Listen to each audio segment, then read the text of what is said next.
Hello everyone, welcome to my channel. आज हम पढ़ने वाले प्रॉफिट एंड लॉस टॉपिक। काफ़ी इंपॉर्टेंट टॉपिक है।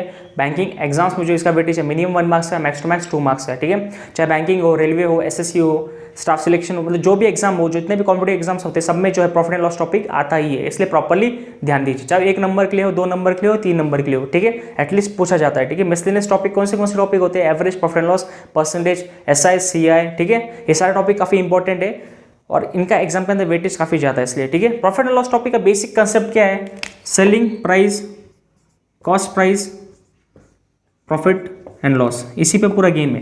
कॉस्ट प्राइस हमेशा 100 से कंपेयर करते हैं। कॉस्ट प्राइस जो है हमेशा 100 से कंपेयर करते हैं। सेलिंग प्राइस और कॉस्ट प्राइस, देखिए अगर सपोज कॉस्ट प्राइस ज़्यादा है सेलिंग प्राइस से तो लॉस होता है, कंफर्म। अगर सेलिंग प्राइस ज़्यादा है कॉस्ट प्राइस से तो वो वहाँ होता है प्रॉफिट। बस इतना आप लोगों को याद रखना है। कॉस्ट प्राइस ज़्यादा है सेलिंग प्राइस से तो लॉस होता है, और सेलिंग प्राइस ज़्यादा है कॉस्ट प्राइस से तो प्रॉफिट होता है। सपोज शॉपकीपर ने कोई आर्टिकल सेल किया है 100 रुपये का, कितने में? 120 में, तो यहाँ पर हो रहा है प्रॉफिट। अगर सपोज आर्टिकल शॉपकीपर ने सेल किया है 100 का और कितने में? 80 में, तो यहाँ उसका लॉस हो रहा है। बस इतना आप लोग समझ में आना चाहिए। ठीक है, इसी पे पूरा कंसेप्ट है प्रॉफिट एंड लॉस। ठीक है, देखिए पहला क्वेश्चन क्या बोला है? After selling in 144 article a man earn A profit of rupee of cost price of 9 article, find the profit. In short हमें क्या फाइंड करने बोला है? प्रॉफिट फाइंड करने बोला है ना। टोटल कितने आर्टिकल सेल किए उसने? 144 आर्टिकल जो है उसने सेल किया है।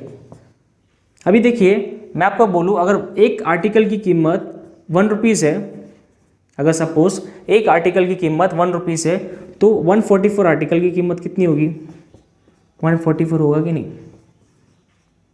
अगर सपोज 1 आर्टिकल की कीमत 1 रुपीज़ है तो 144 आर्टिकल की कीमत कितनी होगी? 1 रुपीज़ होगी।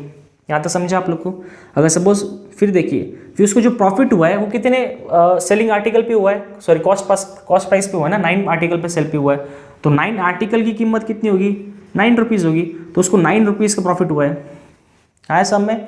तो profit divide by total amount 144 multiply by 100, बस इसी पे आपका हो जाएगा क्वेश्चन सॉल्व। 9 को 16 से मल्टीप्लाई करने से मुझे 144 मिलता है। 16 को 16 से जो 100 को 16 से डिवाइड किया तो मुझे कितना मिलता है? 6.25।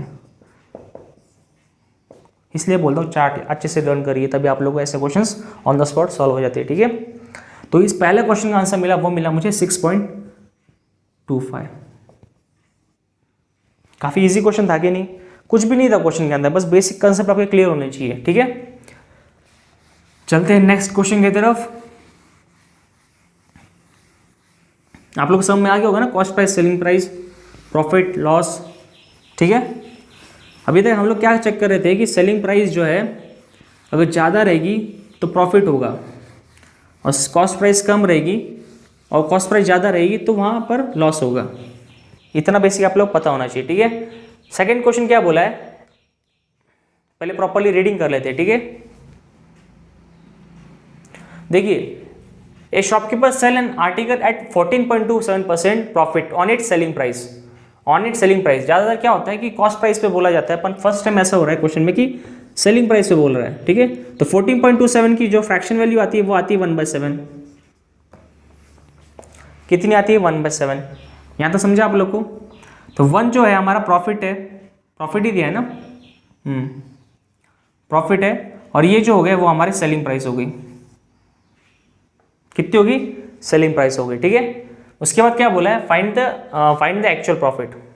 यहाँ तो समझा आप लोगों? अभी जो देखिए प्रॉफिट ही है, सेलिंग प्राइस है, तो यहाँ पर क्या हो रहा है? प्रॉफिट हो रहा है, तो ऑब्वियसली बात जो है कॉस्ट प्राइस होगी वो क्या होगी? दोनों का माइनस होगा तो 6, तो 1/6 वैल्यू आ गई है ना। 1/6 की वैल्यू आई कि नहीं? अभी देखिए क्वेश्चन में क्या बोला था? 14/2/7 की फ्रैक्शन वैल्यू कितनी है? अगर प्रॉफिट हो रहा है तो ऑब्वियसली बात है जो कॉस्ट प्राइस है वो कम रहेगी और सेलिंग प्राइस जो है वो ज्यादा रहेगी। तो यहां पर क्या हो रहा था? सेलिंग प्राइस है 7, प्रॉफिट है 1 का, तो 7 - 1, क्योंकि कॉस्ट प्राइस कम रहती है ना, तो 7 - 1 6, तो 1/6 क्या मिली हमें? ये कॉस्ट प्राइस मिली। ठीक है, तो बताइए 1/6 की वैल्यू कितनी है? 16/2/3। तो सेकंड क्वेश्चन का आंसर मिला, वो मिला मुझे 16/2/3। तो सेकंड क्वेश्चन का आंसर है वो है 16/2/3। आपको क्वेश्चन समझा? क्वेश्चन क्या बोला था? शॉपकीपर ने एक आर्टिकल सेल किया, मतलब सेलिंग प्राइस दी गई है, तो जनरली क्या होता है, हम लोग पहले क्या क्वेश्चन में चेक कर रहे थे कि कॉस्ट प्राइस चेक करते आ रहे थे, तो यहाँ पर पहली बार सेलिंग प्राइस दिया है, तो अब 14 2/7 के जो फ्रैक्शन वैल्यू आती है 1/7 आती है, तो 1 प्रॉफिट था, 7 सेलिंग प्राइस थी। यहाँ पर प्रॉफिट हो रहा था, इसलिए मैंने क्या चेक किया कि कॉस्ट प्राइस कम रहेगी, क्योंकि प्रॉफिट हो रहा है, तो ऑब्वियसली बात है कॉस्ट प्राइस कम है, तो सेलिंग प्राइस माइनस प्रॉफिट तो इक्वल टू कॉस्ट प्राइस मिलेगा, तो 6 मिला। तो 1/6 की फ्रैक्शन वैल्यू में कितना मिला भाई, 16 2/3। तो इस सेकंड क्वेश्चन का आंसर मिला, वो मिला 16 2/3, मतलब प्रॉफिट कितना हुआ, 16 2/3। बस इतना सा क्वेश्चन है, उसको आप लोग बोलते हो हार्ड क्वेश्चन है। देखिए तीसरा क्वेश्चन क्या बोला है, and after selling and 72 articles a man earn A profit of after selling and 72 articles a man earn a profit of selling price of 9 articles, find the profit ही बोला है इसके अंदर क्वेश्चन में, ठीक है। 72 आर्टिकल्स सेल कर रहा है वो, है ना। अगर एक आर्टिकल की कीमत कितनी है, 1 रुपीज़ है, एक आर्टिकल की कीमत 1 रुपीज़ है, तो 72 आर्टिकल की कीमत कितनी रहेगी, 72 रहेगी, ठीक है। यहाँ तो समझा। And man earn A profit of rupees selling 9 article, तो 9 आर्टिकल की कीमत कितनी रहेगी, ऑब्वियसली बात है 9 ही रहेगी, है ना। यहाँ तक समझा आपको।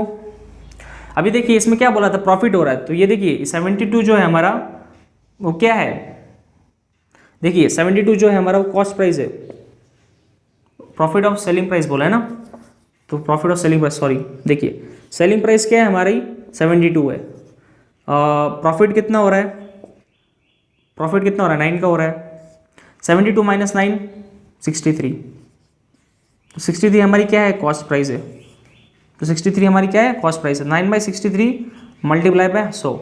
ये क्वेश्चन हमने फर्स्ट क्वेश्चन भी वैसे सेम किया था, ठीक है। तो कितना मिलेगा, 1/7 ना, तो 100 को 7 से, तो बताइए कितना है फ्रैक्शन वैल्यू में, आंसर कितना आएगा इसका, तो बताइए 100 डिवाइड बाय 7 तो कितना मिलेगा हमें,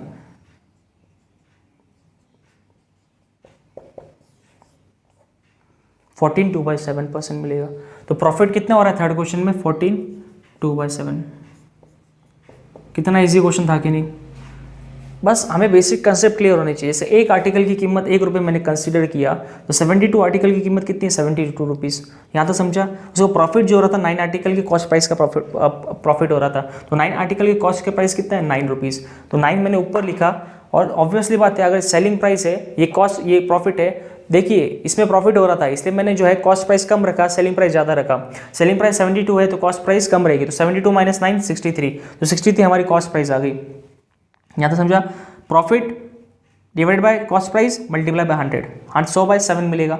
100/7 की परसेंटेज वैल्यू कितनी है, इसलिए बोलता हूँ आप लोग चार्ट अच्छे से लर्न करके रखिए। 14 2/7, तो थर्ड क्वेश्चन का आंसर जो मिला वो मिला मुझे 14 2/7। इसी तरह मेरे टोटल 3 क्वेश्चन होते हैं कंप्लीट। इन तीनों क्वेश्चन में से अगर आप लोग कुछ भी डाउट हो या फिर क्वेरी हो ना, आप मुझे कमेंट बॉक्स में आके बता सकते हो, ठीक है। तो आज के लिए इतना ही काफ़ी है। Thank you for watching my channel, thank you.